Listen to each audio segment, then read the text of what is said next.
Yo, yo, yo. Hey guys, welcome back to another amazing edition of the Best Practices Show. Our goal here is to give you great information to help you create a better practice and a better life.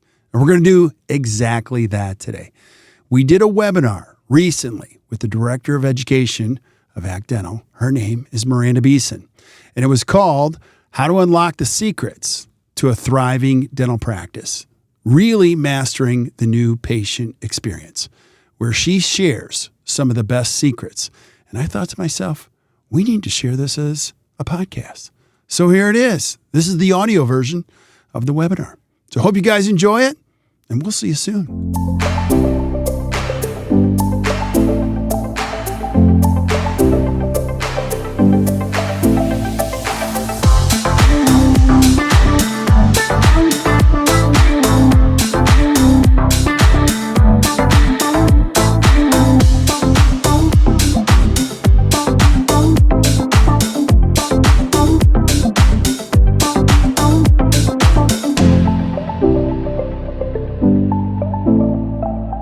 Milwaukee today, and I just got here, and so I was getting set up and technical snafus, but we got it all figured out. I'm excited for this. I'm gonna have to pick up where you guys left off. I saw, Julie, that you mentioned in the chat that we were gonna post the CE as we go. So Kirk, did you already talk about golden tickets? No, I didn't, because I was waiting for you. Because you were rescuing me? You came in with your cape, tied on your cape like a superhero? So let me tell you the truth. What's really cool when you find really cool people is there's a downside. You're like, oh, you know what? I can go do some other, and I'm the tech person today. So bear with us. Bless all of your hearts. And I just felt nervous because I got all the slides and all the handouts, and I'm like, wow, this is pretty high level stuff. So you guys are in for a treat. So in all full transparency, I'm just here to add some context to what brilliant stuff Miranda is going to share with you, but I will talk about the golden ticket. So the reason Miranda is here is that we have been doing our To the Top study clubs, and it's been growing amazingly. We are so excited. We had our first session of this particular quarter last week, and we have our second session this particular week, and it is one of our favorite things that we ever do. So if you're looking for an opportunity to be part of a really cool club that will make you think and inspire you, we'll give you a golden ticket. And we believe in it so much that we just let people come for free. And my challenge to you is come for free. Come hang out with us. We'll inspire the heck out of you. They're on Fridays from 8 to 3. You can be home and be with your family. It gives you one day to get away from your family and your practice and all the chaos and just think better with other great minds in the room. You're going to be surrounded by a lot of practice owners from all over the country that are doing the same thing as you. So that's our golden ticket. And Gina will help you with that process. She will. I actually just came in from the airport with a client who's going to be at To the Top tomorrow. And we were able to chat the whole way here. It was really awesome. It's such a great community. And speaking of community, I also built in a couple of slides just to talk about a new community venture that we're building around ACT, which is the BPA.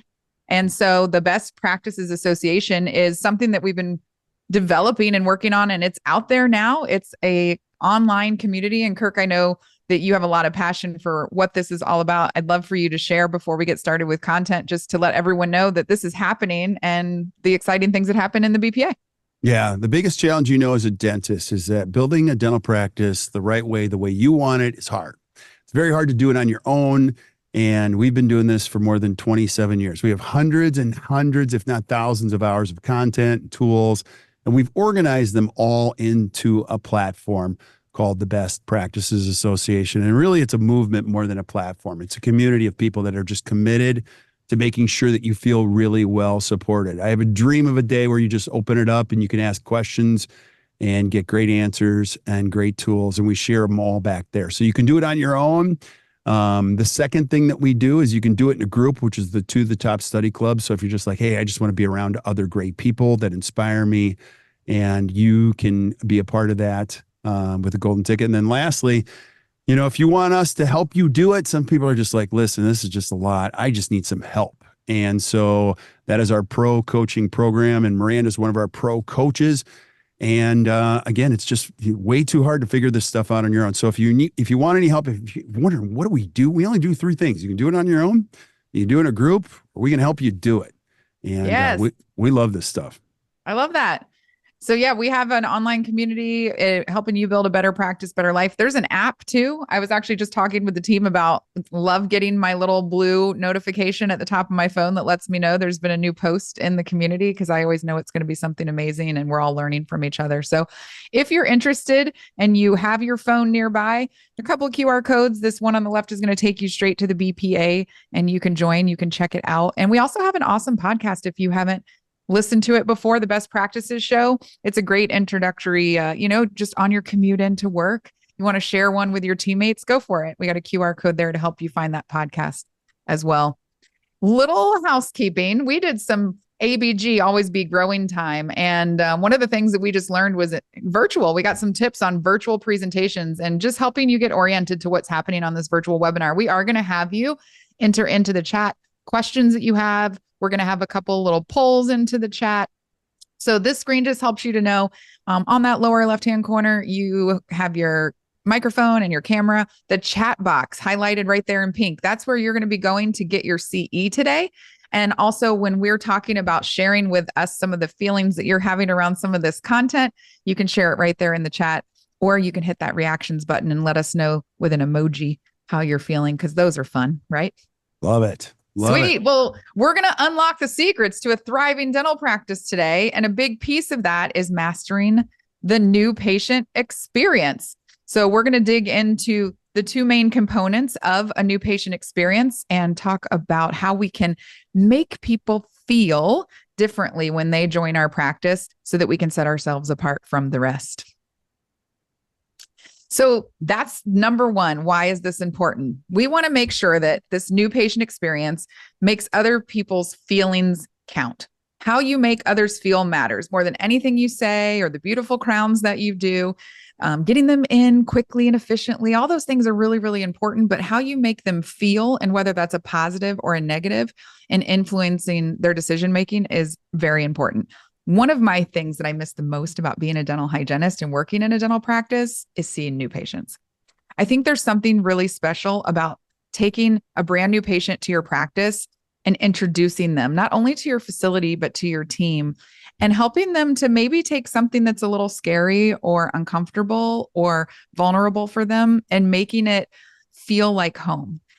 I can remember patients who would come in so nervous that they could barely talk. They had to have their husband or their wife with them, someone for support, and being able to turn them around to where they felt comfortable and you could kind of see the walls come down. Like there's something unique about the way that we make people feel during a new patient experience that helps us gain customers for life. You know, we're looking to build raving fans and patient loyalty. Every patient that walks through our door is going through that customer journey, that buying cycle for the services that we're providing. And we want to build raving fans, and we have to create an experience that's elevated and leaves an impression, a positive impression upon them in order to make that happen. So we're going to talk a little bit about the two different ways that a new patient experience happens in the practice and how we can help to develop those raving fans. And that exceptional new patient experience is going to result in enhanced practice reputation. Your brand is on the line because every patient that calls your office and every patient that walks through the door is going to leave saying something about their experience. And we want it to be positive. 100%. Can I add a few thoughts on this? I would love for you to add a few thoughts. I love this. Now, if you're new to dentistry, here's what you need to know. The whole world works on one thing. It's called trust. When I trust you and I believe in you, I will continue to go to you, and I will also use my discretionary dollars because I trust you in a world that there's so much information. And the second thing I'll say is, you know how you build an amazing practice? You build it one patient at a time, not 700 patients at a time, 30. It's one patient at a time that goes, wow, this is amazing. And then lastly, I know we're going to get into the details of this, but I'll just put the precursor on here. Your patient's experience will never exceed your team members' experience. And what I mean by that is, like, your team members have got to be all in. We're going to teach you verbal skills. We're going to tell you what to say. But like, if your team members are not locked in, their eyes are going to show, hi, welcome to our office. How's your dentist? He's okay. Like they can say whatever they want, but you're gonna feel it that they're not fully engaged. So I just want to say that out loud. Like part of this, you know, we're not making any of this stuff up. This is what we do, and it's so much easier when a team is engaged in what this practice is trying to do. Absolutely. There's a balance. We talk at ACT about being aligned, smart, and healthy. And that's what we're really helping teams to develop is an alignment, being smart, having the systems and the data to be able to measure, is our new patient experience successful? But really that also ties right in with healthy. And do we have a healthy culture? And does everyone on our team support what we're all about here and what we're doing? And if we aren't in a good place or we do have tensions, new patients feel that, existing patients feel that. So the team being aligned, knowing what we're doing and how we're going to do it, and then having that really trusting, strong, supportive culture behind it all is going to make for these experiences that foster strong patient relationships. Like they're going to want to be in your practice.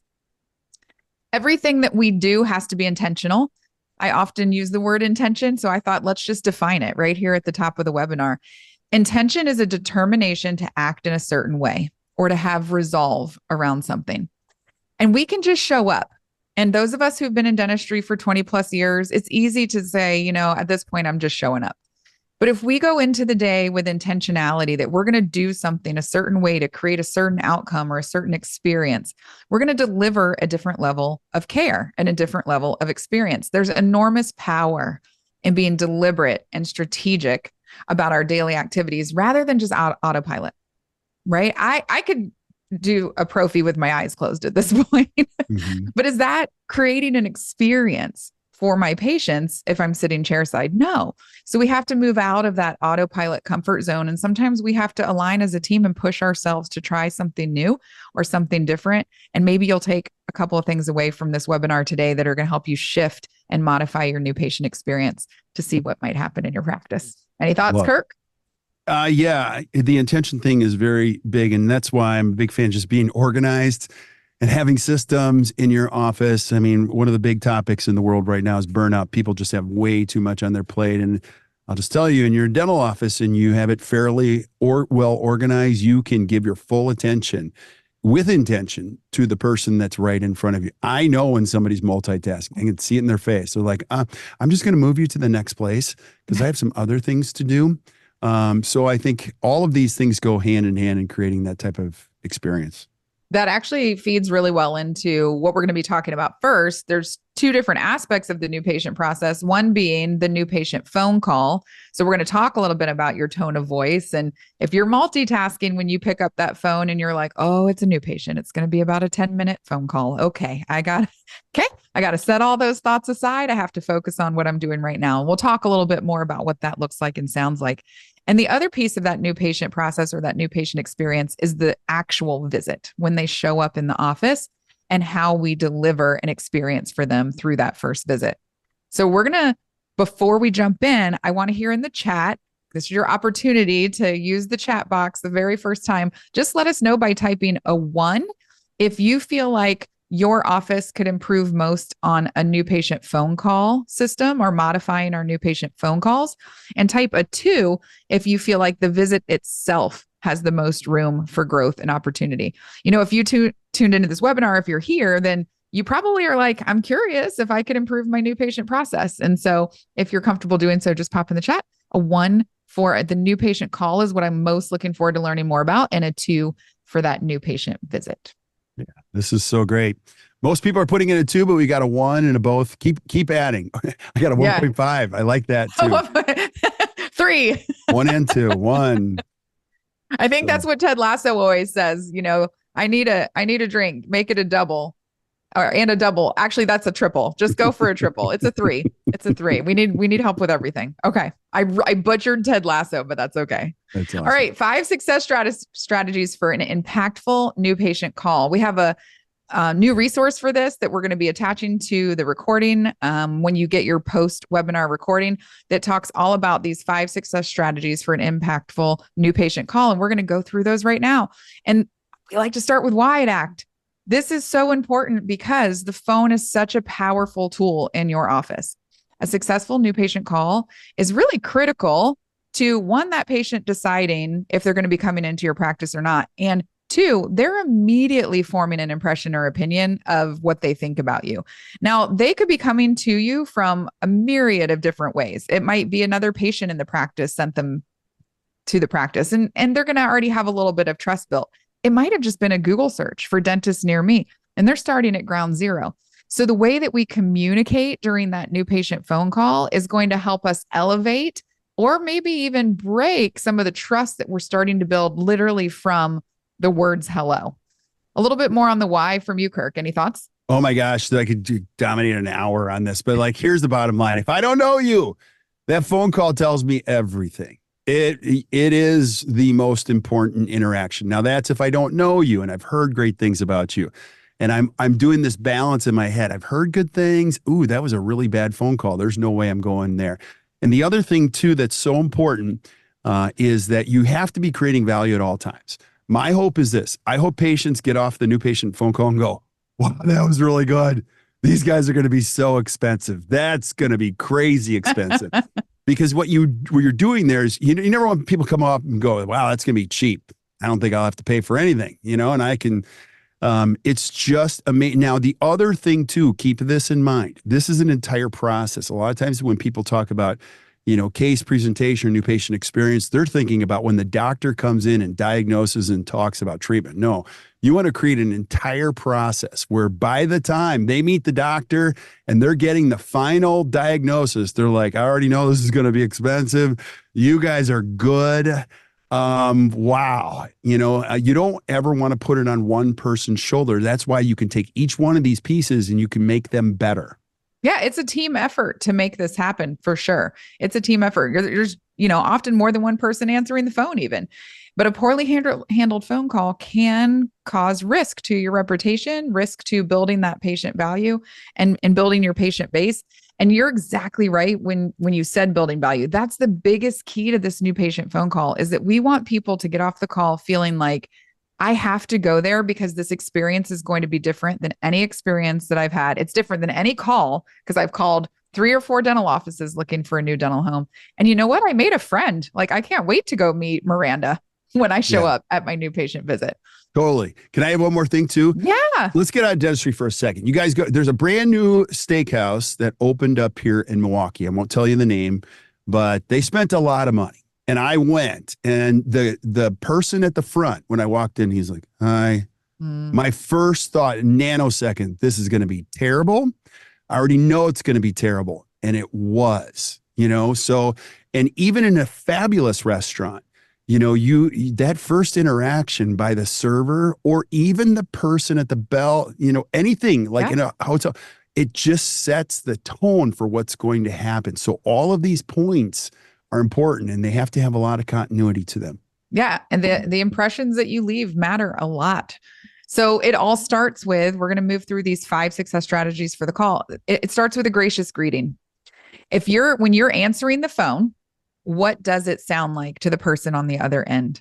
Right? First impressions matter. So if you have a warm, welcoming, positive, uplifting tone, you kind of let in right at the beginning of the webinar with that concept of tone and how we sound and how we make people feel. You want to use your name when you're answering the phone. You want to use the practice's name, make it very clear. But the most important thing is really how your tone and how your pace of that introduction are meeting the patient. So when you answer the phone, it's great if you have more than one person in the front. If you have a general idea of how we answer the phone. Now, I'm a little bit of a stickler for language. So I don't like a how can I help you? I like a how may I help you today? There's just like these little tendencies from can to may that elevate the conversation. But having an idea of how we're going to answer the phone and what does our tone and our volume and our pace sound like. It's awesome to have a little mirror clipped to the side of your computer so that you can see your own self. Smile, sit up straight when you answer the phone. Because if you're multitasking and you're taking this phone call and feeling like it's a burden, I guarantee you the person on the other end can hear it too. Kirk, have you ever called to set up a doctor's appointment or make a reservation at a restaurant? And you can just hear in their voice that they don't want to be there. You're not their primary intentional focus at that time. Yeah. So I'll just start right here. If you say doctor's office, like that's like, let's start over if that's happening in your practice. I'll just, a good acid test or a good understanding of whether or not we're doing this well is you as a dentist should be getting a lot of compliments. If you're not getting compliments a lot, then you should say, okay, something is happening. Now, on the other end, if I'm a team member working the phone, I'm going to work hard to make sure we are getting compliments. And most of you that are on this webinar, you care. So it's a Thursday, you're listening to this. This means you care about growing. And I would tell you, I've been doing this a long time, so don't take this the wrong way, but 80% of the people I talk to in a dental office, when they answer the phone, they're just irritated. They're bothered. They're like, hi, thank you for calling Dr. Straub's office. I hope this isn't going to be a long time. So what's your name? They're just preoccupied with other things. And the phone is a nuisance. You can tell, you can feel it. So I'm a big tone person. And I think in a world, we'll give a lot of concessions. You don't have to be grammatically perfect. I think if your heart's in the right place and your tone and your intention, I think you're going to be amazed by how effective you'll be. Well, when we talk about intention, a good key word to think of here, I say gracious greeting from the standpoint of gratitude. We should be grateful for every patient that's calling the office. I often say the doctor doesn't pay you, the patients pay you, right? If there's no patients showing up to your practice, like, do we even have jobs anymore? So we can't look at the new patient calling or any patient calling as a burden or something that's disrupting like our agenda or the checklist we're working through for the day. We have to look at that phone ringing and be grateful. I am grateful that a new patient is calling right now because I want to be able to help them. And I know it's also going to help our practice. So if we can approach it from an intentional standpoint of gratitude, and again, have warmth and positivity and enthusiasm when we pick up the phone. The next piece is discovering the patient's objective. Now, this is the biggest pivot or fork in the road on a new patient phone call. I would say 50% of the time we get a gracious greeting. 50% of the time we might still need to work on that. And then the fork in the road happens. We're either going to go down this path that creates a relational conversation, or we're going to jump right in to a transactional phone call.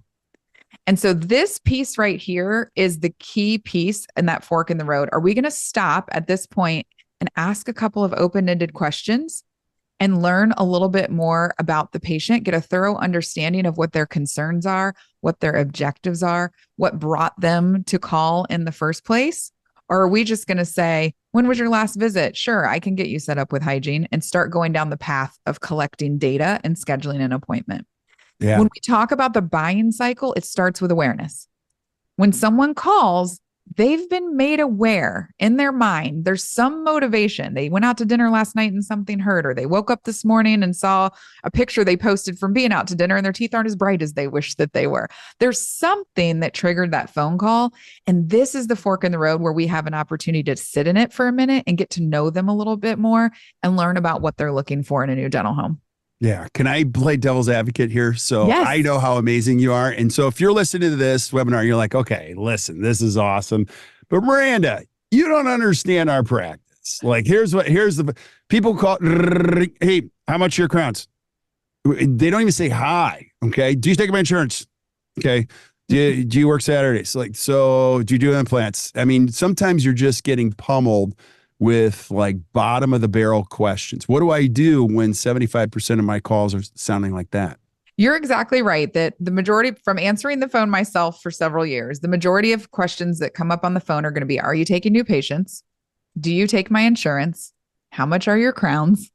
I need a hygiene visit. How far out are you scheduling? Because that's all that patients know to ask. So I just think it's our responsibility to be ready for those. We certainly need to address their chief thing. Like if they're asking me right off the jump, are you taking new patients? We absolutely are taking new patients. I'd love to hear a little bit more about what you're looking for in a new dental home. And then they say, well, I want to know if you take MetLife. We are a very insurance friendly practice. We have many, many patients here that are happy with MetLife. And I can definitely talk to you about how that works here in our practice. Because one of the things that's most important to us is being transparent about expectations of what you're going to be investing in your time and in your money here in the office. And so we've addressed it. But now let's get back over here to, let me learn a little bit more about you first. I'd love to learn a little bit about why you're looking for a new dentist, or is there something specific that drove you to pick up the phone? What are you looking for in a new dental home? And then we can always come back and give those details and specifics around the question they're asking. If we completely ignore it, that's going to breach trust. So we do have to address the question that they're asking for sure, so we can answer it and then transition into an open-ended question. Yeah, I love this. For us to deliver that I'm deeper sorry understanding. If you didn't write down what Miranda just said like a minute ago, please go back and listen to that. Write that down. That was awesome. There's two things going on there. Number one, you can see she's taking it from a transactional call to a relational call. And that is a huge pivot right there. The other thing to be aware of is sometimes you don't feel like you're in control. In any conversation, the person who's asking the questions is controlling the conversation. Now, this is not about being a control freak, but when people start going down the path of like, do you take my, how much are your crowns? You take my insurance, blah, blah, blah. You got to slow it down and just ask a question, because it's going to engage a part of their brain where they're like, wow, okay. Well, I like to say it's driving the conversation, right? Versus controlling it, because we do want to know where they want to go and what they're looking for, but we want to be in the driver's seat because we know what pathways new patients come into our practice in. Like, we may know that we have a comprehensive new patient visit, we have an emergency new patient visit, and we have a consult or like second opinion new patient visit. And so we have to discover what the patient's needs, desires, concerns, expectations are to help drive them into the right path in which they're going to join the practice. Someone might call and say, I'm looking for a new dentist because I'm having pain on, one of my back teeth. I can't eat. I was out to dinner last night. It was uncomfortable. And we may think, oh, this is going to be an emergency appointment. They're going to want to come in for an emergency visit. But if we dig just a little bit deeper and ask them, what are you hoping, or what are your expectations of this first visit? They might tell you, I know it's going to need to have something done. So I really want to have a treatment plan. They might not say treatment plan, but I want to have a plan. I want to know how much it might cost. I want to know if you're going to be able to fix it and how you might fix it. Well, to me, they might need a comprehensive exam then, and not something that's just super, maybe we're just referring them out to an oral surgeon. So the more we ask open-ended questions around, like, what are you looking for in a new dental home? Who may we think for sending you your way? What are your expectations of your visit today? We can get a better idea as to what they're looking for. And like, again, I know you like when I just throw language out there, devil's advocate. Someone says, I'm looking for a new office because my dentist is retiring. I've been going there since, I was a kid. My parents went there and I've just stayed there. And now he or she is retiring and it's kind of scary. I'm trying to find a new dentist. My neighbor said they come to you. This is such that's such a golden nugget of information for you to be able to build value around your practice and how you're going to be able to be the next place that they're at for 40 years. You're going to feel like family here. We do such a great job of connecting with our patients. I know you always say, Kirk, like, you're going to love Dr. Awesome's dentistry, but you're going to love Dr. Awesome as a human being even more. And somebody who has stayed in a dental practice for 40 years because of how much they love and trust the relationship that they have with that person and their team, that's what they're looking for in a new office as well. Now, if someone says to you, I have a very busy schedule, my neighbor Joe comes to you and I know he's an executive as well. Like, I come in, I need to be in and out pretty fast. Great. I can talk about how we value running on time here. And we're going to do our very best to see you on time and get you out on time and make sure that you're always clear on your expectations around time. So they give you these little golden nuggets that you can that kind of takes us to the next point, affirm them in their decision of being here with us and making this their new dental home. Yeah. And I'll just add this. If you're struggling with 1 and 2, the new patient telephone call and new patient process, great thing to put on a piece of paper is don't sell dentistry, sell relationships. Just don't even think about it when you think, hey, we're going to sell relationships. Because here's the truth of it. Some of you are young practitioners. You're going to be doing this for 3 decades or 4 decades. Patients are going to come and go. Your town, you might have 50,000 people. In the end, you only really need 12 or 1,300 patients per doctor. And if you really do this right, people will come back to you years later and go, you know what? You guys were amazing. I wasn't in a place to pay for dentistry at that time, but I want to get this done right. And now you're building a patient base of the right type of patients, and they're telling other patients. And you got this moment where you're in referrals. Like I always tell the story of Mrs. Finelli. She's like, you don't go to any other dentist except my dentist. You don't go to anyone except my dentist. Now he's expensive, but you go to mine. You know what I mean? So like, I love that. Yeah, you're creating those raving fans, the raving fans that are going to go out into the community. And that's less effort that you have to put into gravitating more avatar patients towards your practice. So we want to tell them, like, you're calling the right place. You can literally say, you know, one of our 7 phone phrases, I'm so glad you called. I am so glad you called. You called the right office. We're going to be able to meet those needs for you in this particular way. So focusing on the value that the office is going to be able to bring to the patient while confidently answering questions that they might have about time and money, because those things are really important to someone who's scheduling as well. It's really important, though, to make sure that we're immediately detracting from any buyer's remorse right from the jump. Like, people are generally a little bit skeptical when they're going into a new relationship with a medical provider, a dental provider. So we want to be affirming their decision to choose us and that they can trust us and call us home with every phrase that we say and every experience that we create. And there's lots of things we can do in the office, which we'll talk about in just a minute when we get to like the second part of the new patient experience. Yes, Kirk. And I just had an idea because I'm an idea guy, and you're probably going to hate this or love this. But I'll love it. If you're listening to the webinar, either live or in a recording, and you want to do better, that means you want to do better. I'll just do this. We'll do this for free. Record one of your conversations and send it to us. And myself or Miranda will give you some feedback on how you can make it better. And if I was answering the phone, I would say, absolutely. I'm going to send you 3 of them. We'll split them up if there's a lot of them. I have no idea. It's so funny because I challenge people in the dental community all the time, and very few people ever take up the challenge. Here's one. I'm going to go off on the rails. Bob Margis, one of the best dentists ever that's ever lived. I've offered, go to his office and watch him work for a day. Guess how many people in 10 years have taken him up? One person flew there, and they said it was like the greatest day of CE ever. So there's a ton of opportunity out there. We want to help you guys. If you really want to get better, send it to us. I'd love to give you some feedback on how you can be better. I love listening to new patient calls. And I think it's really valuable to listen to your own new patient calls. And there's a tool that will be coming with this recording as well. That's a self-evaluation form that you and your practice can customize to what's important to you all to include in your new patient phone call. And then you can listen to those calls and you can kind of score and assess your own self to determine, you know what, I did sound a little sleepy that day. Or, you know what, I crushed that one. I did a really good job of building value. Like, she's probably going to be really excited to come in and meet us for the first visit. It's just as awesome to celebrate ourselves when we do those calls well as it is to learn from maybe the pieces that we miss on. Love it. So yeah, we'll attach an option, but I'm also happy. Yeah, send us your calls. It's like one of my favorite things to do, listening to new patient calls. Absolutely. Don't threaten me with a good time, Kirk. Absolutely.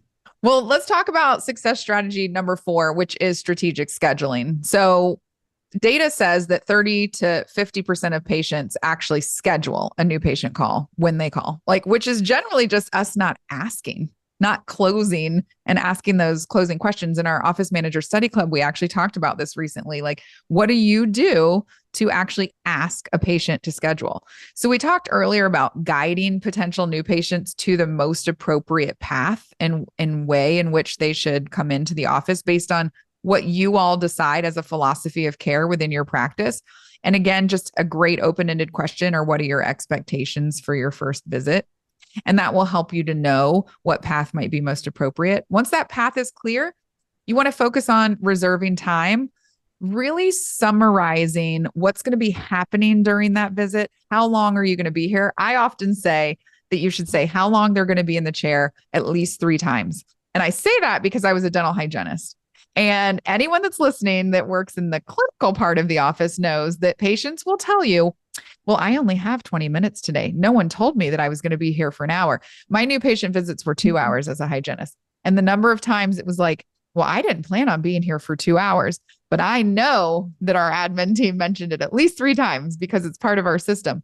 They're always going to rely on you not actually having a system or communicating those things. It happens all of the time clinically. So the clearer that we can be on the phone, Mrs. Jones, I'm so excited to meet you on March 5th at 3:00. Remember, you'll be here from 3 to 5.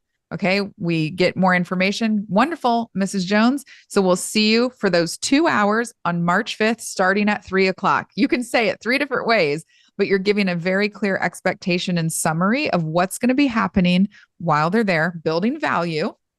And then how long are they going to be here? Creating very clear expectations. We say at ACT, E minus R equals C. Expectations minus reality equals conflict. What better place to begin building trust than delivering really clear and transparent expectations about their first visit on the phone, and then meeting or exceeding those when they actually show up in the office? The biggest thing is just asking them to schedule. And a bonus is, what other family members can I help you reserve appointments for today? Whoa. Now that you think about that, that's gold, because you get a new patient scheduled. Don't just say, okay, most of your patients have family members and most of them have teeth. What an incredible opportunity to bring in a great family that way. And I will say, in my anecdotal experience, maybe 20% of the time where they're like, you know what, I'll go ahead and get my husband and my kids set up.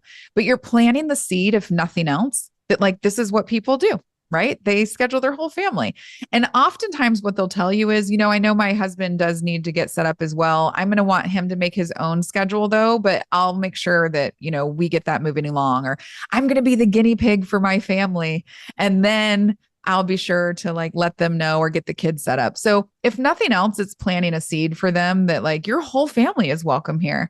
It doesn't have to just be you. So that's just a bonus, not only asking them to schedule, but also asking them who else within your family might we be able to schedule for you. And then the fifth piece of this is just giving a wow experience. So we talk about tripping over the truth, or creating these moments, Power of Moments by the Heath brothers. It talks about creating these little moments that are more than meh. Like you're driving to work and it's the road is smoothly paved. There's not a lot of traffic. It's not raining. Like it was a good drive. But what happens if you're driving to work and there's like a double rainbow across the interstate? Or where I come from in Virginia Beach, Virginia, we might have like the Blue Angels practicing a dry run for the air show. And that changes your drive in from meh to like, wow. And so if we can create little moments on the phone that deliver a wow experience, that leave us in the back of their mind, even if they're not sure, they're going to call a couple more offices, they're going to come back because of the wow that you delivered. So potential patients are often calling multiple offices. We want to be the one that stands out.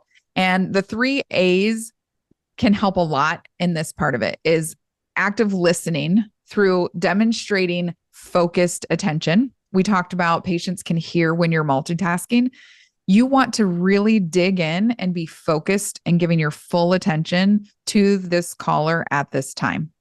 Your attitude is really important throughout this call, and they can hear that attitude. So we talked about being an attitude of gratitude earlier, right? When we pick up the phone, we want them to feel like we're really grateful that they called and that we're enthusiastic. And this is a positive experience because they can feel that through the phone.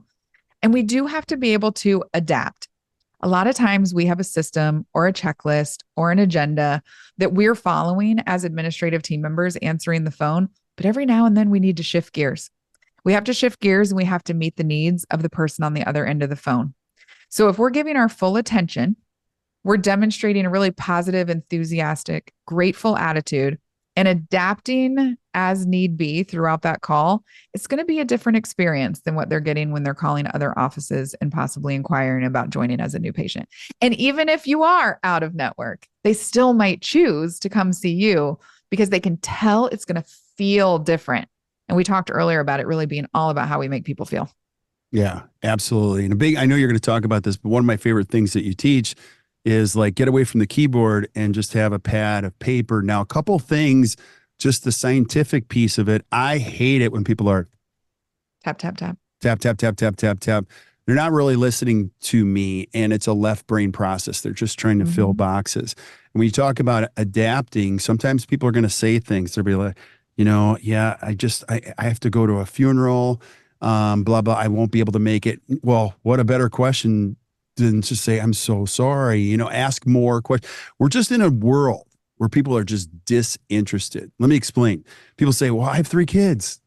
Well, what would be a great question? Well, how old are they? Type of a, we're just like quick to move on. But having the piece of paper allows you it gives you the freedom to adapt. Now, if you're like me, I can't remember a darn thing. So Laura gives me one of these every single month. And I go back and I'm like, what the heck? Okay, last week. So when somebody brings up something that's important in their lives, we obviously want you to put it in the computer, but you can remember specific details about their lives, right? Absolutely. And I've actually heard listening to new patient calls like, well, let me just get this in the computer. Give me just a minute while I pull up the computer. And if I'm on the other end of the phone for that, like the computer feels more important than I do in that moment. Right. You getting it in the computer is your biggest goal, not helping me and figuring out a little bit more about me. So the very last piece on here, I'm just going to jump to, I'm going to adapt because that's what we're talking about doing, right? And we're going to say that new patient intake form, which is the last piece on this resource, you want it to be a bright, bold piece of paper.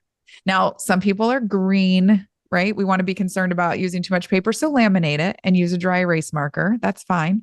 But you want it to be a piece of paper. You're writing down, you're focused. If we're tapping away and in the computer, and if you work in an office where you get like Yappy or Weave pop-ups, now you're typing in, you're entering the information, and you're also distracted by the text message that just came in from the patient you've been waiting to hear back from. No, we want to give all of our focused attention. So using this bright colored piece of paper so that everyone who walks up front knows they're on an important phone call right now, we need to give them that undivided attention with the patient. And we're writing it down. We're not tapping away. We're building connection. It's really all about building connection. So the logistics have to come last if you're going to do that. If we jump right into when was your last dental visit, will you be able to have x-rays sent over? Can you give me your birth date and email and social security number and all of these things? When we haven't built a connection or started to build a relationship with the patient, they're not even sure yet if you're the right fit for them. And they're giving you their social security number. That's pretty private information. So we want to leave the logistics for last. And so you'll see that when we build out a form in this resource, all of the logistics are actually listed at the bottom of the form. You want the top half of your intake form to have open-ended questions and guiding those new patient pathways. And then we put the bottom of the form for your insurance information and your birth date. We get your phone number at the top for sure, name, number, and knowledge. But we want to make sure that we collect these logistics last. Same thing with insurance. Like they're going to ask questions about insurance. They're going to. It's a part of the process. But we're an insurance-friendly practice, whether we're in network or out of network, fee for service. We are an insurance-friendly practice, and we're going to help you maximize your benefits. And it's as simple as that. So we can address that at the top of the call and then let them know that we're going to reserve some very specific time to customize and learn about their particular policy before we get off the phone today. So again, it's still at the latter part of the call. Relationship at the top. Let's make some connection first, build value, differentiate ourselves, and then we can move into collecting all of that really important data that your office will determine are the most important pieces that you need when scheduling a new patient. Mic drop. Anything else, Kirk? No, I could go off on the whole, the insurance thing. And again, if you're new to answering the phone in a dental practice, what you want to stay away from is insurance. I tell the story all the time. I went upstate New York, went to a great practice, fantastic clinician.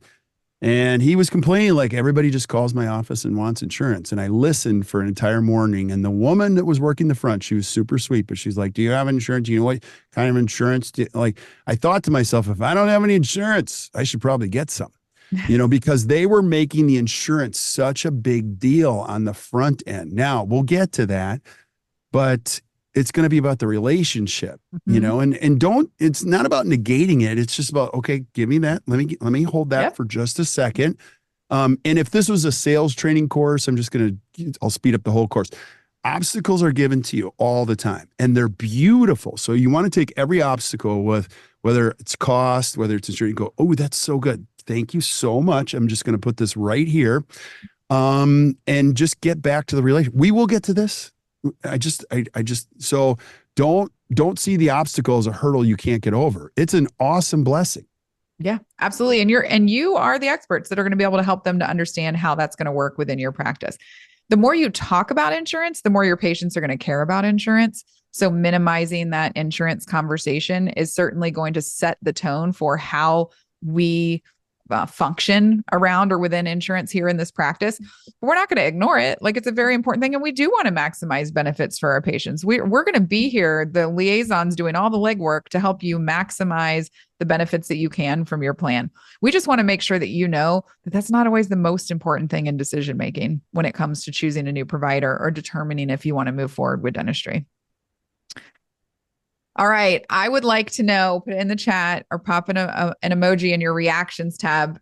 Add an emoji to the chat that describes how you feel right now about your new patient call process in your office. So hop into the chat. Go ahead and just pop in there how you're feeling about your new patient call process in your office. Got a few criers. Fun. Oh, criers. No, we can help. Send us your calls. There you go. We can help. You don't want to, I like the little like face. I feel like that's kind of appropriate for most days. Yeah. It's kind of tricky. It's fun to see everybody's thoughts and reactions. Yeah. Thank you for the honesty too. Okay. And just everybody has to start somewhere, but here's one thing to consider. I hope you all believe if we can get people here, they're going to stay. I hope you believe that. If you don't, we have a lot more work to do. And that's the hardest part, is getting people to your practice under the right premise, making a lot of value, creating a lot of value. And so just look at this as opportunity. It's awesome opportunity. Yeah. All right. Well, we have a whole nother opportunity. So we'll dive right in. The 5 success strategies for the actual new patient visit. So we want to make patients feel welcome. We want to roll out the red carpet. We want to have a fresh welcome mat. I often encourage teams to think about a new patient joining your practice, and really an existing patient should get some sweet treatment too. We're welcoming them in as their hosts. We want to make them feel very warm and welcome, and we want them to feel like they're a special guest. So we want to welcome them with enthusiasm. Be prepared for their arrival. Know when the new patients are on the schedule and be ready when they show up. Share new patient information at your team huddle in the morning. Hey, at 10 o'clock, we have a new patient, Mrs. Jones, coming in. She is leaving a practice that she was in for 40 years. So she's a little nervous about finding a new provider. Let's give her a nice warm welcome today. And now the whole team is ready around 10 a.m. to be on the lookout for Mrs. Jones and make her feel really warm and welcome when she shows up in the practice. If you know she's showing up at 10 o'clock and you can see that she has or hasn't submitted her new patient forms just yet, have everything as ready as possible right then and there. Let's not scramble around and look like we don't have our act together. When she walks through the door and says, "Hi, I'm Mrs. Jones, your new patient," we want to know she's showing up at 10. Be ready for her to walk through the door and say, "Mrs. Jones, welcome to the office. I have everything you need right here." Or, "Thank you so much for completing all of your paperwork online. That was amazing. Gold star right off the jump. So glad to have you." When you know what time they're scheduled and you're eagerly awaiting their arrival, it makes them feel special. Kirk, I almost want to use the voice, but I don't know if I can do it, but like, "Sign in, please." Yeah. Over here. You have your insurance card. Right.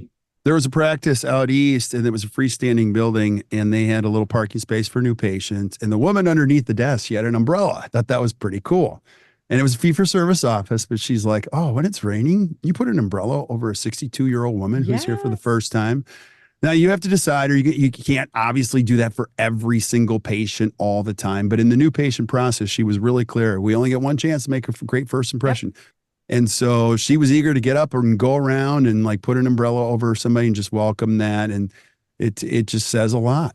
I love that idea. It is. I mean, you want to make it a personal experience. You want to make it a warm, welcoming experience. You don't want them to feel like just a number, because ultimately the type of practice that you're creating, if you are trying to differentiate yourself, and if you're building an excellent elevated new patient experience, I would venture to guess you're trying to differentiate yourself from the guy down the street. you want it to be a customized, personalized experience. So we want to provide a very personal approach when they first introduce themselves into the office. Yeah, and there's so much science behind this. If you've ever been on a church council, like the greeter is an important part of a Sunday. I have a family member. He's an uncle of mine. I'm actually going to get him to do it. He actually has left Walmart, but he was a Walmart store manager. And so that was for many, many years. And he said the quality of the greeter determines sales some days. It's amazing the metrics of the right greeter. People would feel good, they would buy more, and they would come back. And so they look at a lot of data. Yeah, well, I mean, just picture it, right? If someone walks in and you walk in as a new patient and somebody's on the phone and they're writing something down and they're shuffling things around and you're kind of an afterthought versus they walk through the door and that person looks up, conveys genuine gratitude. You must be Mrs. Jones. I'm Miranda. We just spoke a couple of weeks ago when you made your appointment. I'm so glad you found everything okay. You're right on time. This is awesome. Better yet, if you can stand up to greet them, if you can, if your facility or your physical space allows for you to stand up, wonderful to meet you. Now, I know COVID changed some people's methods of shaking hands, not shaking hands, but I love the idea of standing up, giving them a nice warm welcome, being ready, right? I know she's coming at 10 o'clock. I'm not going to pick up the phone and call someone about that predetermination that just came back in and start trying to schedule them because I need to be ready for Mrs. Jones so that I can convey gratitude for her arrival. I want to make her feel warm. I want it to be personal. Again, stand up if I can. We have another tool that's going to come as a resource as part of this webinar called Creating a 6-Star Experience. We're not going to go through the whole tool today, but there's a couple of pieces of it that really do fit into this part of what we're talking about with that experience. What does our office look like from the patient's perspective? Is the office clean? Is the front desk area organized? And I'm going to sit on a little mountaintop here for a minute, a little pedestal.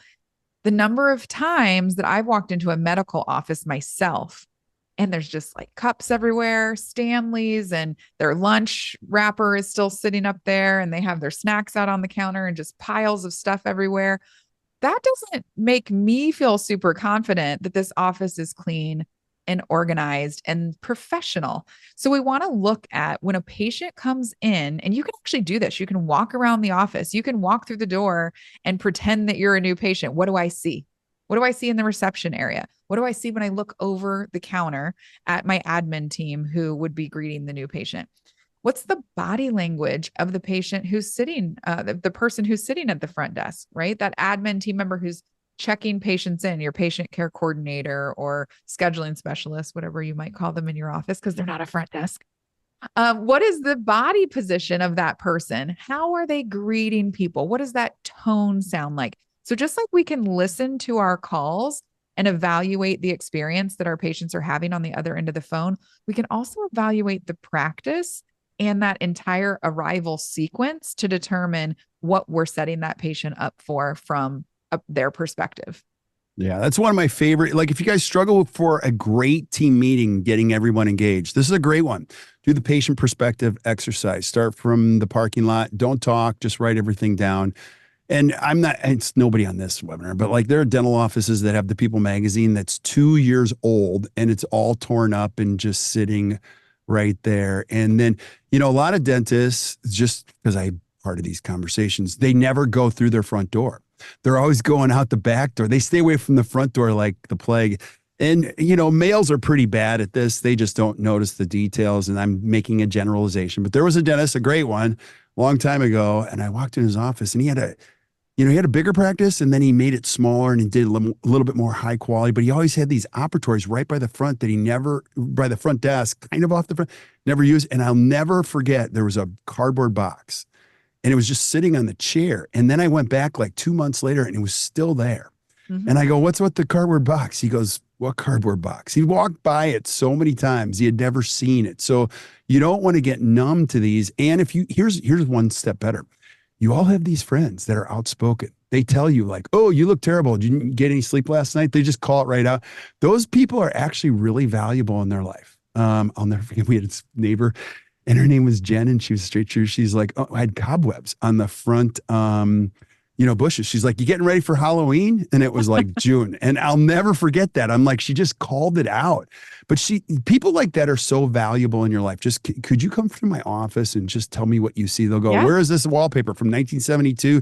And oh my gosh, get some new cups. The coffee's terrible. Look, your coffee pellets scream I'm cheap. They'll tell you everything. Little things that you don't even think about. Like when you sit down or walk through, you're just looking kind of, at what you're doing. They sit down and they start looking up and looking around, and they're looking at the floor, and like they are going to look and see if there's dust accumulated in the corner. They're going to notice if there's like flies in that, a lot of offices have those LED lights with like the flat cover. And if there's little like flies laying in there, like I know that sounds like gross and super minutia, but like a patient sees that. And it's like docking, right? It's like docking points with every little thing that they see around the office. Smudges on the wall. You just grab a magic eraser. I love what you said of you don't need to talk about it. Everyone get a clipboard, and you're going to have like, the front office, the reception area, the front office, operatories, hallways, bathrooms. And everyone just goes around and puts down ideas. And then you work as a team to troubleshoot on how do we keep everything elevated so that the experience is always positive when someone walks through the door. Yeah, and I know this webinar isn't about this, but the patient experience, you just take all the feedback from the team and you organize in 3 different lists. Cost nothing, costs a little, costs a lot. And cost nothing, you can hammer that out in the next team meeting. Yeah. At a team member team do it in North Carolina, and there were weeds coming out of the sidewalk. Do you know what I mean? So you know what they did the following week? They cleaned up the outside, and people were like, wow, did you get a new sign? It just looks nicer. So there are some things you can do that are quick, they're free, and you can get everybody engaged and part of the experience. I love that you just said that too, as we go into this next piece. Before I jump into it, a lot of times when we talk with teams about how can we wow new patients, that's something we do with coaching. Well, how are we going to create a wow new patient experience? And we might work on that with a team. And they're thinking like, we'll get, blankets with our logo on them. And we want to make sure we have, it's like swag. It's an investment. Well, we can't always invest in things like that in bulk. You can invest literally nothing on certain things and make a huge impact in that new patient experience. So when you just said cost nothing, costs a little, costs a lot, great, make a list. But cleaning up the front door and making sure it doesn't have like smudge marks all over it when someone walks through costs nothing but your time. There's one massive exception to Miranda's brilliant rule. It's called the bathroom. The bathroom there are some bathrooms you should spend a lot, because you go to a restaurant and it's a lousy bathroom. You're like, oh my gosh, we got to get out of here. A good investment in a bathroom is a great one. We could go down a rabbit hole, and the toilet paper. Sorry. Yeah. Let's at least have 2-ply toilet paper, just say. Totally. Okay. Stop labeling your patients. This is a simple one too, but a lot of times we judge our patients before we even know their story. Maybe they're a little irritating. Maybe they don't seem that friendly. Maybe we're judging their outward appearance when they walk through the door. Every single person that walks in, every new patient that shows up in your office, and again, a lot of this applies to your existing patients too, we want to make their experience about more than just a dental appointment. And to do that, we have to eliminate bias, and we have to look at them as a human being with their own backstory, with their own feelings, with their own agenda and perspectives. And so let's just stop labeling our patients and leave that judgment at the door. Let's get to know them. Let's uncover what they're really all about. I mentioned this earlier in terms of expecting your patient. But a key piece I didn't mention, like we know Mrs. Jones is coming at 10 o'clock, but know their preferred name. And that's something you can add into your new patient intake form. Mrs. Jones, when you arrive on March 5th at 3 o'clock for your 2-hour visit, how would you like for us to greet you? What name do you prefer? And she may say, I actually prefer you to call me Mrs. Jones. She might say, please call me Kim. So once we know that, we can use that name over and over. And it's a much more personal greeting than just like, hi, what's your name? Right? Because a lot of times it's like sign in here or what's your name? And we don't even realize like, oh, this is our new patient. We should be wowing that person right here, right now. This little piece here talks about giving them a little bit of an orientation. And that's really the next piece too, is wanting to make sure that we're paying attention to time, bringing them back on time, right? If they showed up on time and we're expecting them to honor that time, we want to thank them for their prompt arrival, and we want to bring them back on time. If for some reason we're not on time, we need to let them know. so that they're not just sitting there wondering like, what happened? I was supposed to be at 10 o'clock. It's 10:05. Now it's 10:10. And then when we bring them back, let's do an office tour. This doesn't have to be elaborate. It can literally be just pointing a few things out that build value in the practice on the way to the operatory. You don't necessarily have to walk them around. If you have a big facility, the whole circle and into the consult room and into the bathroom. But along the way, if you see another team member in the hallway, oh, Julie, this is Mrs. Jones. She's a new patient with us today. And Julie gives her a warm smile. We pass our 3D printers and we can talk about how we do innovative technology here in the practice to make sure that we're always up to par on what the newest, latest, and greatest things for our patients are.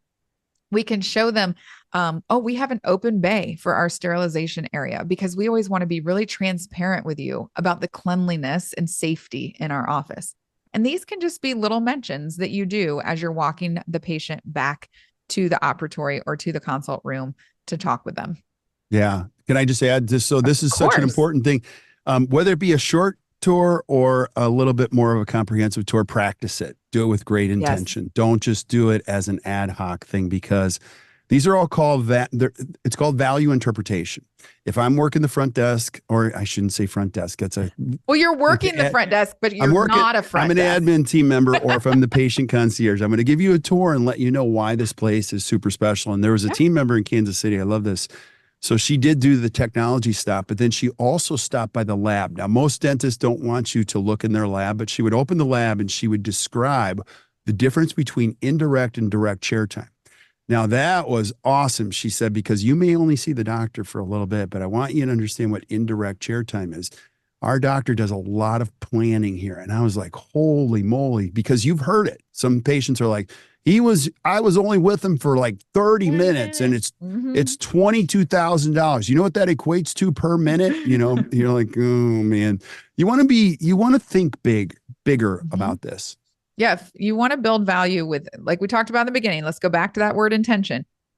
We're not just getting the patient to our room. We are with intention building value with every step in the process, which includes that walk to our operatory. And I love what you said about practicing it. Skills practice is really, really important. Take turns at a team meeting going through what that office tour looks like and sounds like. A lot of patients we all know they're anxious. How many times do we hear, I hate the dentist? Like, thank you. Appreciate that. So they don't love being in the office. So this is something that we don't rush into that operatory where all the vulnerability is. It creates a familiarity. It relieves some tension. They can see where they need to go, where the bathroom is. They have, all the exits are clearly marked and they have a little bit of safety, security, and familiarity before they get themselves into the operatory, into that more vulnerable position. And we talked about highlighting the key amenities and technology, but the biggest, most important thing is that it just facilitates a confidence and it helps you to be building trust and building value before you even step into the op and start that initial appointment. And again, the way we make a patient feel is one of the most important things that we can do. So again, I'm trying to get you guys involved here in that chat box. Let us know, or with your reaction, thumbs up, thumbs down. Do you currently provide a tour of your office for your new patients? Thumbs up. I definitely provide one every single time, or we try to. Thumbs down. I got your Mac. It popped up. Woo! That's you like fun. that? Yeah. Thumbs down if we currently don't, but maybe we think we should now that we've been chiming in here on this webinar. Yeah. All right. Number 3, this doesn't have to be complex, but we want to possibly consider a new patient interview. Now, sometimes people do build these into very intentional questions. We sit in a consult room before we move to the operatory. And so it certainly can be complex. There's a lot of science behind taking our time to get to know someone prior to going into the op. It can also be something that we do chairside. Maybe we don't have a consult room and maybe hygienists see the new patients first. But rather than just jumping right into the FMX, we take 3 to 5 minutes and we ask a few open-ended questions to better understand the patient's needs, preferences, and expectations. It actually surprises patients quite a bit when you ask them these questions, because people don't ask these questions. So if you want to differentiate yourself, just stop and ask them, what do you want out of me today? What's something that's happened in your past at a dental office that wasn't pleasant so that I can be sure to not repeat that? What are you hoping that you're going to get out of your visit today? What expectations do you have for today's visit? Sometimes you would ask, like, what are your goals for your oral health? And they're like, what are my goals what do you mean? Like, no one's, what's happening? I get it. No, you may not have been asked these questions before, but it's really important to me that I'm working towards your agenda, not just my agenda. So I want to know what's important to you. And then they're going to give you a little insight. They want to be healthy. Well, what does healthy mean, Mrs. Jones? Well, I don't want to lose my teeth like my mom did. I watched her put her dentures in a cup every single day, and I don't want that to be me. Awesome. Would it be okay, Mrs. Jones, if anything I see today would possibly risk that goal that you have, sharing that with you? Great. All right, let's get started. So now we have this piece of data, this motivation from Mrs. Jones that at any point, if I see periodontal disease, if I see some decay, if I see things going on within her mouth, I can link it back to what she shared with me during this new patient interview. And we're customizing everything that we're talking about to her specific desires, needs, and goals. Yeah, just by asking those types of questions, you'll separate yourself from every other dental experience possibly they've ever had. The other thing, too, to understand as team members ask these questions, patients will often be more vulnerable with team members than they will a doctor with a white lab coat often. And they'll give you sometimes when you get good at this, you're going to get too much information. Yes. You know? That can happen. And it's all about how you relay that information too, right? If we want to have a patient-centered practice, a relationship-driven practice, then we want to make sure we're learning about the patient as much as possible, asking open-ended questions, listening, learning, and then in that handoff, whoever it is that learned that information, we need to share that with the next person that comes. Now, ask permission. Would it be okay if I share with Dr. Awesome what you shared with me, Mrs. Jones, about your goal for your mouth? Yeah, of course. Great. And then we can go right into sharing that information, but asking permission can help first. So just a couple of things, a couple of little language options so that I can serve you best today. What are your expectations for your visit? What would you need from us to feel comfortable today? What are your goals for your oral health? You can say things a million different ways. These are just a few that come top of mind that I've used over the years or that I've heard from my teams that I work with that work really well. I really like, what would you need from us to feel comfortable today? Because that could be as simple as just like, keep me posted. Let me know each step. I get a little nervous. So, just let me know what's coming next. Or it might be a blanket, or it might be a neck pillow. It could be something really simple. And just that one little thing, if we hadn't asked, we delivered a wow now that we wouldn't have otherwise known was even available to us. Ready for number 4? Yes, let's do it. Okay. I know I started everyone off a little bit late with my text, so I want to keep us rolling right along. So we want to deliver personalized care. Every patient is unique and wants to feel special. So we need to customize treatment plans to those specific needs and goals. So just like we were mentioning, maybe Mrs. Jones's goal is to not lose her teeth. So we need to involve Mrs. Jones in the process of our diagnosis. We need to help Mrs. Jones see these x-rays with us. I know we work with Pearl quite often, and we have a lot of clients using Pearl. That's a huge win to be able to help the patient see what we're seeing. Photography can be really important.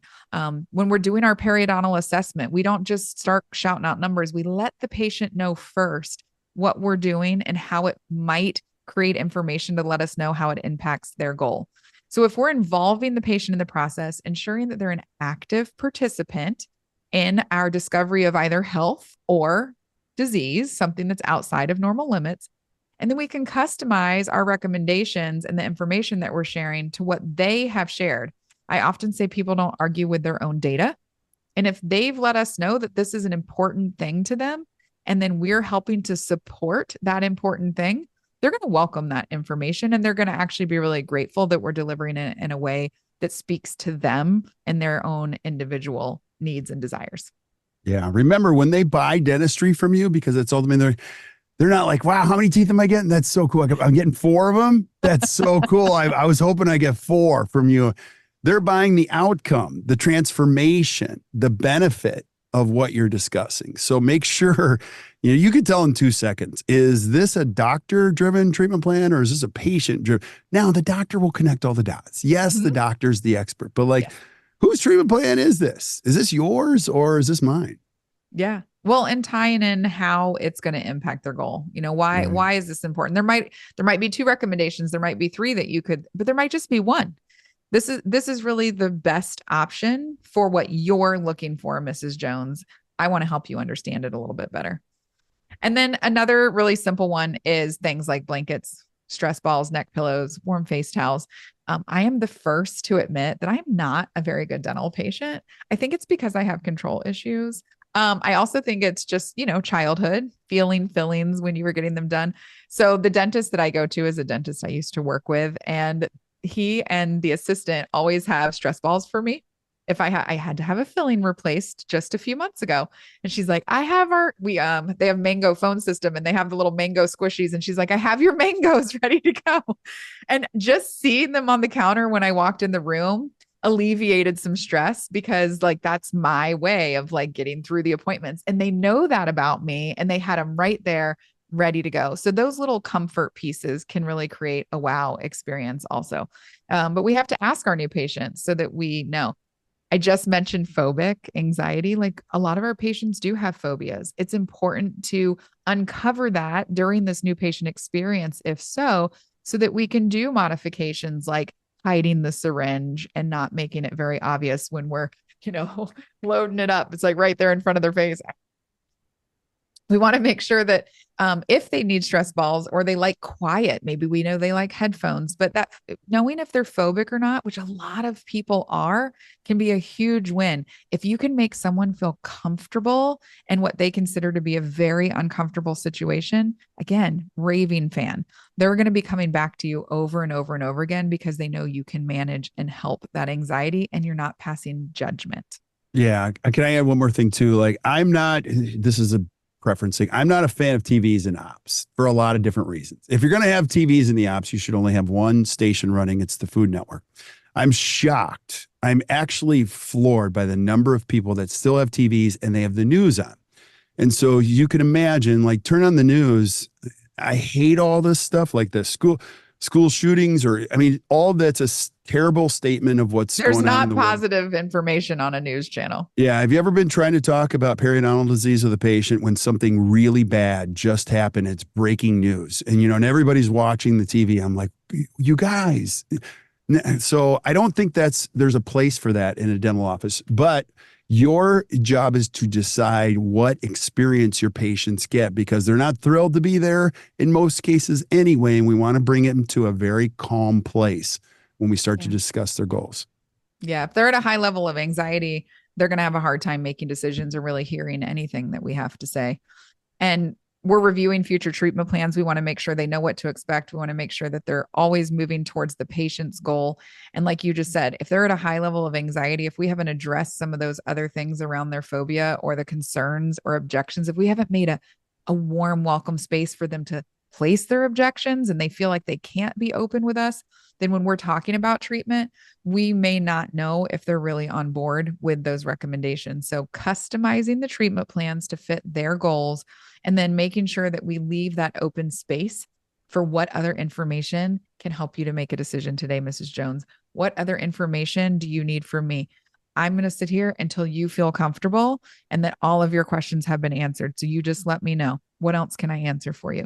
So that they don't feel like it's a burden, or, there's no dumb questions. Bring them on. Like, some patients have 5 questions, some patients have no questions, but everybody has at least one, Mrs. Jones. What's your question? And make sure that they feel comfortable sharing that with you. So type in the chat right before we get to our 5th success for the visit. What do you do at your office to personalize the new patient visit? If you hear any good ones, Kirk, we can shout them out, or we can come back and address some of that at the end too. I think it's fun to hear what other people are doing in their office to personalize that new patient visit. And maybe you're even doing some of that with your existing patient appointments.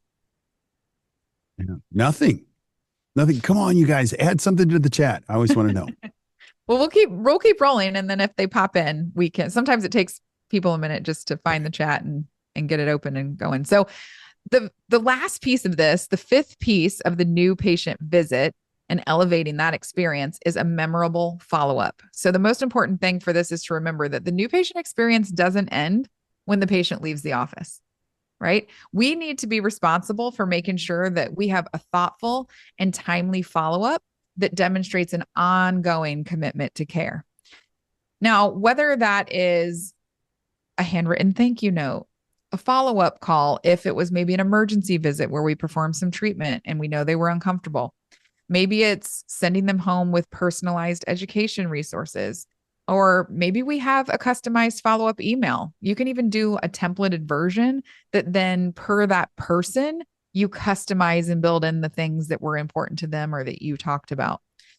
The other piece that's really important is nurturing any of our new patients that don't schedule. Now, we want that reappointment percentage to be as high as possible. We want as many new patients as possible to reappoint, but having a plan for how we're going to nurture and contact patients if they don't reschedule is also really important. Kirk. Yeah, two other things. I just want to piggyback on what you said. Like we have a lot of offices that do this in the ACT community. When they have a new patient, they have a card out and they have it like up by the administrative area where patients wouldn't have a lot of access to. And so team members are engaged about like writing a nice little thing about the new patient. And so they put it in the mail that day. And as you can imagine, it arrives the very next day or the day after that. But that's a system. And the thing I want you to think about is the more we do up front, the less we do later. I have 30. We could do a whole webinar on this one. Another one is there are going to be patients that you're going to be referring out to your specialists. And instead of giving them a card and saying, call our oral surgeon, some of my favorite team members will go, okay, listen, we're going to schedule that right now. I'm going to call over to your oral surgeon's office and we're going to get you that schedule right now. And then the administrative team member will actually put it in the schedule on their side of things. And so when they know you're going to the oral surgeon 2 weeks from today, and it's a Tuesday, the doctor will go, hey, I know you just dropping a phone call. I know you saw our oral surgeon today. We want to make sure everything went well and just thinking about you. Those are powerful connection systems. Now, you don't have to do all that, but what I want you to do is think about how we can make better connections and do more on the front end. A lot of times people get referred to the specialist and there's a huge drop off. Bob Gottlieb, who is a great periodontist, he said a third of perio referrals out of a dental office never schedule. So it's powerful when you can make patients feel connected right away. I love what you just said, and I'm right there with you. Help them schedule the appointment. They don't know. They're listening to you, right? A new patient came in and they have advanced perio. We've told them, like, we think you might be losing a few teeth, Mrs. Jones. I know your goal was to not lose teeth, but we're seeing some signs here that you might. I have a specialist that I really trust that I'd love for you to go see so that they can also put their mind in on what we're going to do here and create a plan to take care of you, because we're going to take really good care of you. Mrs. Jones is overwhelmed. And then we give her a slip and we tell her to go call. And she doesn't know what to say. She doesn't really remember exactly everything that we talked about. She's calling. They're asking, what do you need an appointment for? I don't really know. They just told me to call you. No, let's just call for them. Let's just take a moment. And that would you like for me to go ahead and call over to the office for you, Mrs. Jones, and help you set up an appointment? 9 times out of 10, they're like, oh my gosh, that would be amazing, because they feel so uncomfortable. That's why, would you say a third? A third of them estimate. Yeah, they don't even show up because it's just one more thing on their to-do list. They don't feel confident in doing it. And maybe they don't want the news. So we still we want them to be moving forward while this motivation is high. So yeah, helping them, that's a huge win on that new patient visit, or any existing patient even, of how we can help create a more customized, personalized experience. Yeah. And you come back to the BPA and join us, you're going to see we geek out in this stuff. We love it. What's really cool about what we get to do, we get to collect the best stories from some of the best clinicians ever. And so I hope by you listening to this webinar, you're starting to think better about how we make connections. And it's not always about the new patient experience. It's about overall experience. This is one of my favorite dentists named Steven. If you're listening, shout out to you. But what he would do is he would work 4 days a week. He now works 3.5 days a week, but he would schedule all of his perio patients, especially the implant ones, with the top perio practice in the city. and he would want preferred appointments in the morning. So he would schedule his favorite patients on a Friday, and he didn't work on Fridays, but he'd park his orange pickup truck and he would welcome his patient and walk them into the perio practice, say hi to the three women that worked at the front, and just say, I'm going to hand you off to an amazing clinician. And sometimes he would glove up, sometimes he wouldn't. He goes, I'm just there to say hi. Now, think about this. When you have unattached patients walking around in your town and they end up at the perio office and they need restorative work, those three people at the front are thinking there's only one person on this list. And that's the easiest dentistry you'll ever do in your entire life, is when it's coming from a specialist. So don't think about what you're going to get. Think about, how can we take this to another level that I just care. I care about my specialists. I care about the team members in the specialist office. I also want my patient to know she's going to be in excellent hands. So I hope you're thinking bigger as a result of this. I love that story. And I'm picturing the orange pickup truck. Yeah.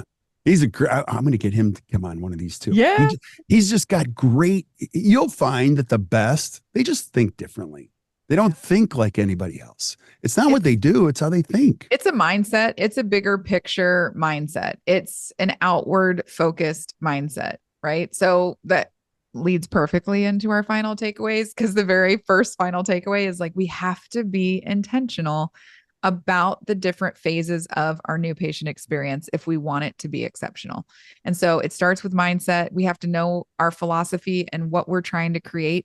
And if we know we're trying to create a unique, special experience for our patients, and we want them to have a relationship with us that goes on, and they become raving fans, then we have to be intentional about how we build in systems into our new patient experience. And the second piece of that is they have to be written down. You know, you say all the time, if it's not written down, it doesn't exist. And we have to document these systems for the new patient experience. We have to write down and build a new patient intake form that follows the flow of what we're trying to do on the phone. We have to write down, what do we do when a new patient shows up? How do we greet them? What is our office tour? We have to practice it. So we talked about align, smart, and healthy. We have to align as a team on what we want to create for our patients. The smart piece is developing these experiences into systems, getting them written down, looking at some KPIs month after month, week after week to see how we're doing, and then aligning as a team to provide a culture that supports this relationship-based care. And while we're focused on this webinar on new patients, I mentioned a few times, you can integrate these strategies into creating exceptional experiences for your existing patients too. We don't want to leave them out. You know, our existing patients are really important to us also. So there's things about this that will trickle into that existing patient process also. Any final takeaways from you, Kirk? Yeah, this is spurring a whole bunch of conversation. Somebody just messaged me personally. Do you have an example of a new patient? I've got an amazing one. And actually, Miranda's got a really amazing one too. But this is what we're all about. We're here to help you. So you can email me at kirk@actdental.com and I'll send you my favorite. But Miranda's also going to send you some of the best stuff. And they're going to get this all tomorrow. Is that correct? Yes, they'll get it with the recording, the email that comes with the recording. It'll have the resources that we mentioned during this call attached to that.